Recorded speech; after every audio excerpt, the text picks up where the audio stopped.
아들 내외가 최고급 소고기를 사왔던 그날. 저녁 식탁 위에는 윤기가 흐르는 고기와 정성스레 차린 반찬들이 가득 놓여 있었다. 겉으로 보기엔 그 어떤 집보다도 화목하고 넉넉한 풍경이었다. 아들은 오랜만에 웃음이 많았고 며느리는 평소보다 한 톤 높은 목소리로 분위기를 띄우고 있었다. 그 모습을 바라보는 내 얼굴에도 자연스레 미소가 걸렸을 것이다. 적어도 겉으로는 그랬다. 하지만 나는 알고 있었다. 이 식탁이 결코 편안한 자리가 아니라는 것을. 젓가락을 들고 고기를 뒤집는 며느리의 손놀림은 부드러웠지만 그 눈빛은 몇 번이고 나를 위아래로 후고 지나갔다. 마치 값어치를 가늠하듯 또는 마음속 계산기를 두드리듯 말이다. 그 시선을 느낄 때마다 가슴 한구석이 서늘해졌다. 나는 아무 일 없다는 듯 밥을 먹었지만 속은 전혀 그렇지 않았다. 사실 이런 불편함은 하루 이틀 일이 아니었다. 남편을 먼저 보내고 난 뒤 나는 이 집에서 점점 어른이 아니라 짐이 되어 가고 있었다. 아들과 며느리, 손주와 함께 사는 강남의 이 아파트는 겉으로 보기엔 부러움의 대상이었지만 내게는 매일 숨을 고르는 장소가 되어버렸다. 젊은 시절 새벽 4시에 일어나 반찬 가게 문을 열고 밤 12시가 넘어서야 불을 끄던 그 시간들이 문득문득 떠올랐다. 손끝이 갈라지고 무릎이 성할 날이 없었지만 그때는 힘들다는 생각조차 하지 않았다. 가족이 있었고 이 집이 있었기 때문이다. 그러나 나이가 들면서 상황은 달라졌다. 기억이 예전 같지 않았고 가끔씩 가스를 끄는 걸 잊거나 같은 말을 2번씩 하기도 했다. 내겐 그저 자연스러운 노화였지만 며느리의 눈에는 그 모든 게 문제로 보였던 모양이다. 그때마다 느껴지는 미묘한 한숨과 짜증 섞인 표정, 그리고 애써 숨기려는 불편함이 쌓이고 쌓여 나를 점점 위축되게 만들었다. 그날 저녁 식사 자리 역시 그런 날들 중 하나의 연장선처럼 보였을지 모른다. 하지만 나는 알고 있었다.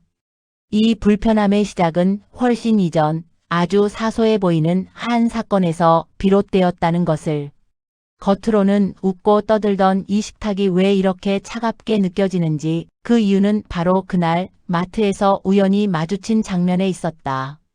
며칠 전 집 근처 마트에서 장을 보던 중이었다. 장바구니에 채소 몇 가지를 담고 계산대로 향하던 내 눈에 익숙한 뒷모습 하나가 들어왔다. 며느리였다. 휴대전화를 귀에 대고 통화 중이었고 표정은 평소 집에서 보던 것과는 사뭇 달랐다. 나는 반가운 마음에 손을 흔들며 다가갔다. 며느리가 나를 보면 웃으며 인사할 거라 생각했다. 하지만 그녀는 내가 바로 뒤까지 다가온 것도 모른 채 통화에만 집중하고 있었다. 그 순간 나는 우연히, 정말 우연히 그녀의 통화 내용을 듣게 되었다.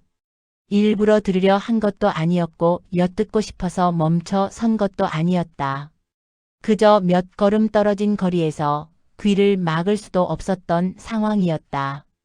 그리고 그 짧은 순간이 내 마음을 완전히 바꿔놓았다. 그 말을 듣는 순간 머릿속이 하얘지며 심장이 철렁 내려앉았다. 화와 실망이 한꺼번에 밀려와 숨이 막힐 것 같았다. 그날 이후 나는 며느리를 이전과 같은 눈으로 볼 수 없게 되었다. 그리고 오늘 이 저녁 식사 자리에서 느껴지는 불편함 역시 그날의 기억이 아직도 내 가슴 깊은 곳에서 가라앉지 않았기 때문이었다. 웃음소리 속에서도 고기 굽는 냄새 속에서도 나는 그때 들었던 말들이 계속해서 귓가를 맴돌고 있었다. 도대체 며느리는 누구와 무슨 이야기를 하고 있었던 걸까? 그리고 그 통화 내용이 왜 나를 이렇게까지 분노하게 만들었을까? 이 평범해 보이는 저녁 식사 자리가 앞으로 벌어질 모든 일의 시작이라는 걸 그때 나는 이미 어렴풋이 느끼고 있었다. 그날 마트에서 돌아온 뒤로 나는 며느리를 유심히 보기 시작했다. 예전 같으면 그냥 넘겼을 사소한 말투와 행동 하나하나가 눈에 들어왔다. 식탁에서 젓가락을 놓는 속도, 내가 말을 꺼낼 때마다 잠깐씩 스쳐가는 표정, 그리고 내가 자리를 비우면 달라지는 공기의 온도까지도 말이다. 그제야 깨달았다. 이 집 안에는 오래전부터 보이지 않는 선이 그어져 있었다는 것을. 나는 한때 이 집의 중심이었다. 남편과 함께 반찬 가게를 하며 번 돈으로 아들을 키웠고 대학 등록금을 마련하기 위해 새벽 시장을 전전했다. 그 모든 시간을 버텨낸 이유는 단 하나였다. 가족이었다. 그래서 이 강남 아파트를 마련했을 때 나는 비로소 인생에서 한 고비를 넘겼다고 생각했다.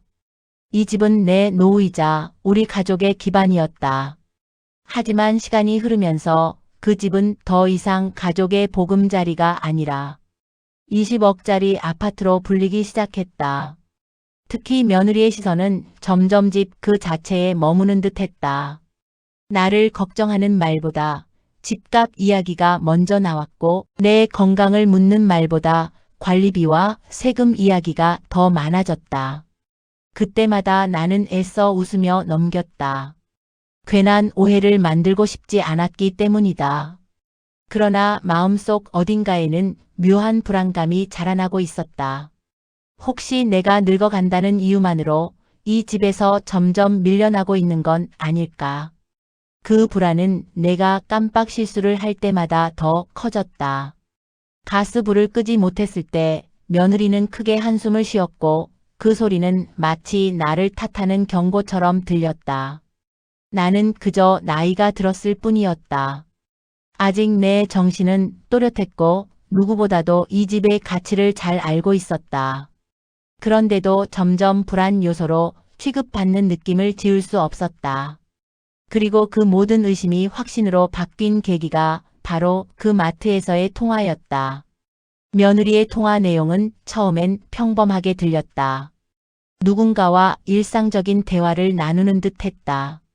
하지만 몇 마디 지나지 않아 그 대화는 내 이름을 중심으로 돌아가기 시작했다. 정확히 말하면 나가 아니라 나의 상태에 대한 이야기였다. 웃음 섞인 목소리로 마치 남의 일처럼 가볍게 내 이야기를 꺼내는 며느리의 말투는 낯설고도 서늘했다. 그 순간 나는 발걸음을 멈췄다. 손에 들고 있던 장바구니가 유난히 무겁게 느껴졌다. 머릿속에서는 설마라는 생각이 맴돌았지만 귀는 이미 다음 말을 놓치지 않기 위해 예민해져 있었다. 며느리는 내가 조금씩 깜빡거린다는 사실을 마치 기다렸다는 듯이 이야기하고 있었다. 그 말투에는 걱정이 아니라 계산이 묻어 있었다. 나는 그 자리에서 차마 며느리를 부르지 못했다.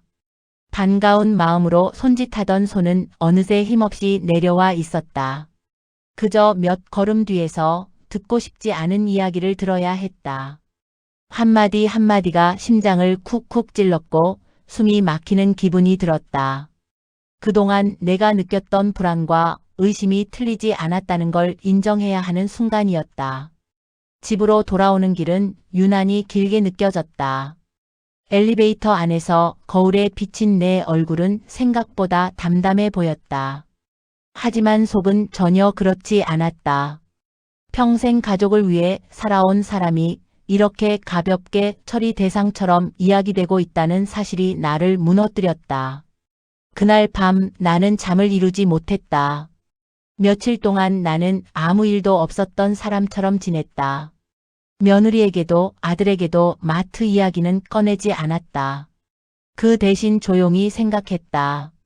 내가 무엇을 잘못했는지 그리고 앞으로 무엇을 해야 하는지 말이다. 분노만으로는 아무것도 바꿀 수 없다는 걸 나는 이미 인생에서 여러 번 배워왔다. 그러던 중 문득 오래전 알고 지내던 변호사의 얼굴이 떠올랐다. 남편이 살아있을 때부터 집안 대소사를 상담하던 사람이었다. 나는 결심했다. 감정이 아니라 이성으로 이 문제를 바라보기로. 내 인생과 재산을 지키기 위해서라도 말이다. 전화를 걸어 그동안 있었던 일을 차분히 설명했다. 변호사는 한참 동안 말없이 듣더니 짧게 한마디를 했다. 지금 상황에서 가장 중요한 건 내가 아직 충분히 판단 능력이 있다는 사실을 명확히 남기는 것이라고. 그 말에 나는 고개를 끄덕였다. 누군가는 나를 이미 판단 능력을 잃은 사람처럼 여기고 있었으니까. 그날 이후 나는 마음을 굳혔다. 더 이상 순진한 노인으로 남아있지 않기로. 그리고 그 결심은 곧 행동으로 이어졌다.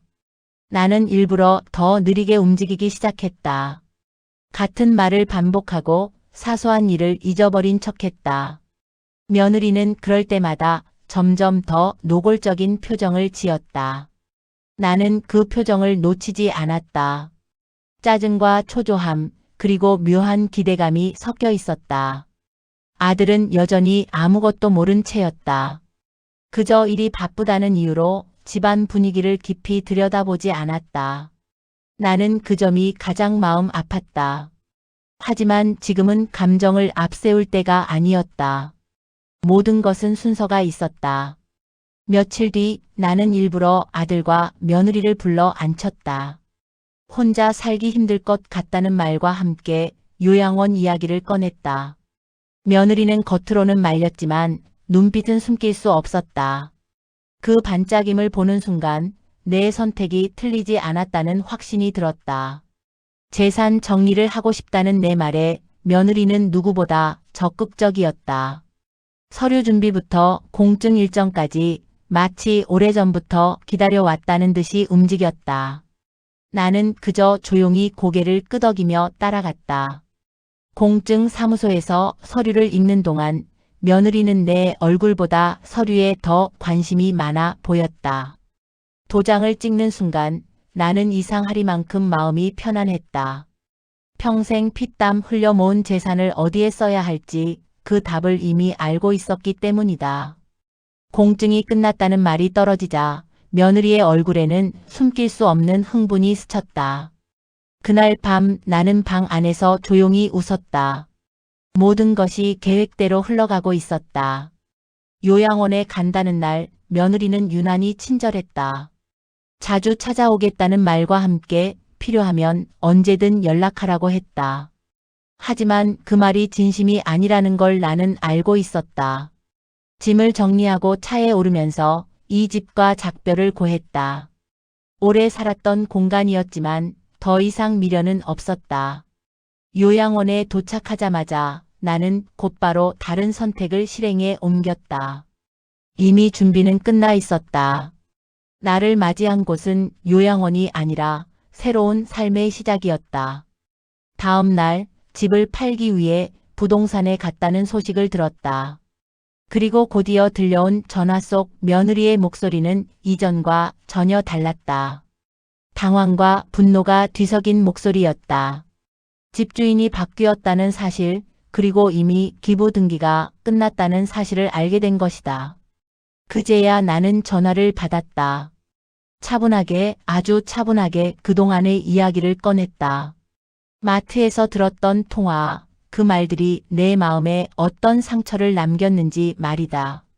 며느리는 변명했지만 그 말들은 더 이상 내 귀에 닿지 않았다. 나는 분명히 말했다. 나는 치매가 아니라고, 단지 나이가 들었을 뿐이라고. 그리고 누군가의 욕심을 채우기 위해 살아온 인생이 아니라고. 내가 모은 돈은 나를 진심으로 필요로 하는 사람들에게 쓰일 것이라고. 아들과 며느리는 결국 그 집을 떠났다. 한때 20억짜리 집의 주인처럼 굴던 사람들은 다시 평범한 삶으로 돌아갔다. 그 모습이 안타깝지 않았다면 거짓말이겠지만 후회는 없었다. 지금 나는 새로운 공간에서 지내고 있다. 내가 기부한 돈으로 지어진 시설에서 나보다 더 도움이 필요한 사람들과 시간을 보내고 있다. 여기서는 내가 짐이 아니다. 누군가에게는 이야기를 들어주는 존재이고 누군가에게는 손을 잡아주는 사람이 된다. 가끔 아들에게서 전화가 온다. 많이 후회하고 있다는 말이 들린다. 나는 그 말을 조용히 듣고 짧게 안부를 전한다. 가족이기에 더 아픈 말이 오갈 수 있다는 걸 알기 때문이다. 돌이켜보면 그날 마트에서의 통화는 내 인생의 방향을 바꾼 사건이었다. 상처였지만 동시에 깨달음이었다. 사랑은 소유가 아니라 존중이라는 것. 그리고 진짜 가족은 상대를 짐으로 여기지 않는다는 것을 말이다. 이제 나는 안다. 내 인생의 마지막 선택은 그 어떤 재산보다도 값졌다는 것을.